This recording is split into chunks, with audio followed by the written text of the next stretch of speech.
Hello guys, तो आज का जो टॉपिक होने वाला है गुप्त काल। चैप्टर वही है हमारा राजा किसान और नगर। काफी लास्ट चल रहा है हमारा, ये भी टॉपिक काफी ज्यादा इंपॉर्टेंट है। इससे पहले चंद्रगुप्त मौर्य की कहानी बताई थी, ध्यान से समझना कहानी क्या है।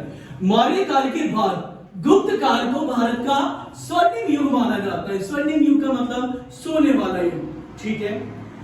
गुप्त साम्राज्य की स्थापना श्री गुप्त द्वारा लगभग 275 ईस्वी में की गई। किसके द्वारा की गई? श्री गुप्त। किसकी की गई थी भाई? तो गुप्त काल की स्थापना की गई थी, ठीक है। यहां तक की कहानी। गुप्त काल की जो राजकीय भाषा थी वो थी संस्कृत। गुप्त काल में अधिकतर सिक्के सोने के बनाए जाते थे, इस वजह से इसे स्वर्णिम युग भी कहा गया है, ठीक है। इसके बाद की कहानी क्या है? मौर्य साम्राज्य के पतन के बाद मगध पर गुप्त वंश का शासन स्थापित हुआ।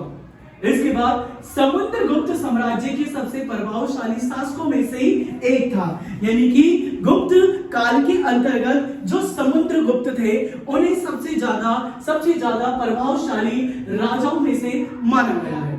इसके बाद इस दौर के बारे में जानकारी हमें साहित्य स्रोत और अभिलेखों से मिलती है, यानी कि हमें जितनी भी नॉलेज मिली है वो साहित्य स्रोत और अभिलेखों से प्राप्त हुई है। किसके बारे में? तो गुप्त काल के बारे में। अगली कहानी क्या है? इसमें सबसे प्रमुख जो साहित्य स्रोत है वो है पर्याप्त प्रशस्ति, जिसे समुद्रगुप्त के राजकीय हरिसिंह द्वारा लिखा गया।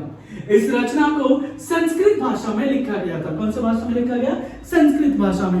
मैक्सिमम 4 नंबर में पूछा जाता है सीबीएसई के बेस पे, ठीक है। समझ आगे की कहानी क्या है? गुप्त वंश के शासक सबसे पहले श्रीगुप्त, घटोत्कच, चंद्रगुप्त प्रथम, समुद्रगुप्त, चंद्रगुप्त द्वितीय और कुमारगुप्त प्रथम, फिर इसके बाद स्कंदगुप्त और फिर इसके बाद विष्णुगुप्त। तो ये कहानी रही गुप्त काल की, और इसके बाद का जो टॉपिक है वो मैं आपको अगली वीडियो में बता दूंगा।